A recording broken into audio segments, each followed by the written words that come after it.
আপনি হিন্দু হয়েও মুসলিমদের জন্য মসজিদ নির্মাণ করলেন কেন? যদি এই বিষয়টা আমাদেরকে একটু বলতেন।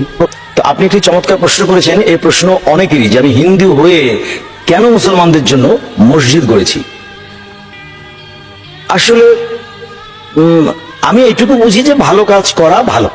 মসজিদ এমন একটি জায়গা যেখানে আল্লাহর কাছে দোয়া করা হয়, সেখানে নামাজ পড়া হয়, তার তার কাছে মাথা নত করা হয়, সেজদা দেওয়া হয়, এবং পবিত্র কোরআন থেকে সেখানে তেলাওয়াত করা হয়, দিক নির্দেশনা দেওয়া হয়।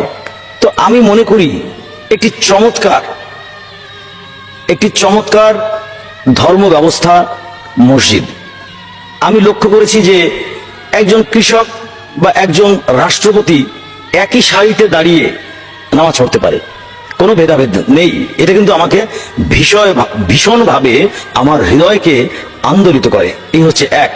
দ্বিতীয়ত, যে আমার যত বন্ধু বান্ধব আছে এবং আমার আজকে এই যে নকুল বিশ্বাস হয়ে ওঠার পেছনের যে গল্পটা, সেই গল্পটা যদি আপনাদের বলতে যাই, তাহলে 95% যারা আমার উপকারী বন্ধু বা আমার গুরু, আমার ওস্তাদ, 95% পাবেন মুসলমান।